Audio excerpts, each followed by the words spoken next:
What if you could claim 2 years' worth of tax deductions in a single financial year? If you've had a massive year in business, paying 45% tax is a choice. The ATO literally gives you the rule book to claim a $62,500 deduction. But most people think they're strictly limited to the standard $32,500 cap. I'm Troy, founder of Blue Chip SMSF, and we've set up thousands of SMSFs for Aussies. Today, we're breaking down contribution reserving, how it works, why it's uniquely powerful for SMSFs, and the exact timeline to execute it before June 30th. Welcome to SMSF Insider, where we help busy professionals to gain financial independence using an SMSF. Hi, I'm Troy, founder of Blue Chip SMSF Services, and over the last 20 years, I've helped thousands of Aussies manage the complexities of self-managed super funds. And in this podcast, I'll answer your questions, break down the myths, so you can take charge of your financial freedom. Let's get into it.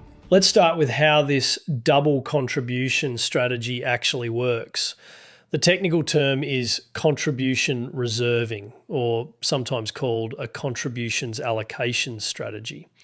It takes advantage of a specific rule in the superannuation legislation that dictates when a contribution is counted towards your cap. Normally, when you put money into super, it counts towards your cap in the financial year it is received. However, the rules allow a super fund to hold a contribution in an unallocated reserve for up to 28 days into the following month. This means you can make a contribution in June of the current financial year, claim the tax deduction in the current financial year, but have the contribution count towards next year's cap by allocating it to your member account in July. By combining your current year's cap with next year's cap, you can effectively double your deduction in a single year.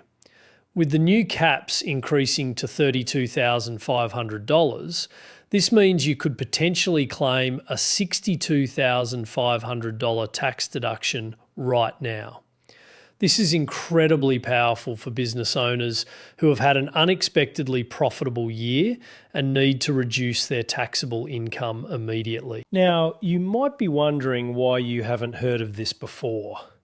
The reality is that this strategy is uniquely powerful for self-managed super funds. While the law technically allows any super fund to use contribution reserving, most large retail or industry funds simply cannot or will not do it. Their administrative systems are built for mass processing, not bespoke individualised tax strategies. They allocate contributions automatically as soon as they hit the bank account. An SMSF, on the other hand, gives you complete control over the administration and accounting of the fund.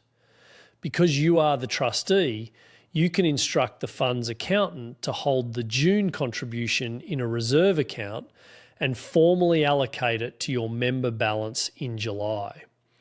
This level of control is one of the primary reasons high-income earners choose to set up an SMSF. It allows them to execute advanced tax planning strategies that are simply impossible in a default fund environment.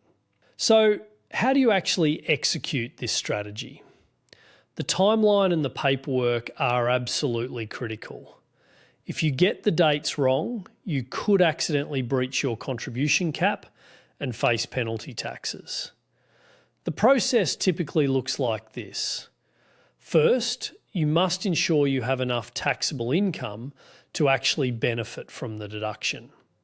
Then, in June, you make the first contribution up to your current year's cap. This is allocated normally. Just quickly, guys, if you're a busy professional, fed up with traditional super funds and overwhelmed by the setup of your SMSF, we can help. Book in a call with my team using the link in the show notes, and let's build your future on your terms. Now, back to the episode. Then, still in June, you make the second contribution. This is the one that will be reserved. Now, the critical step here is the paperwork. Before the end of June, the trustees of the SMSF must pass a resolution documenting that this specific contribution is to be held in an unallocated contributions reserve account. Then the money must physically clear the SMSF bank account before June 30th. Finally, in July, and strictly within 28 days of the following month, the trustees must pass another resolution to allocate that reserved amount to the member's account, counting it towards the new financial year's cap. It requires precision, which is why SMSF owners work closely with their accountants to ensure every document is signed and dated correctly. So there you have it. Contribution reserving is a powerful, completely legal strategy to pull forward next year's tax deduction into this year. It requires an SMSF, precise timing, and meticulous paperwork. If you've had a big year, don't just accept a massive tax bill. Understand the rules, work with your professionals, and take control of your tax position. Thanks for watching, and I'll see you in the next video. Thanks for tuning in to this episode of SMSF Insider. If you got value from this, make sure you subscribe so you never miss the strategies we share to help you take control of your financial future. Find us on socials at Blue Chip SMSF or book a call with our team to see if we can help you.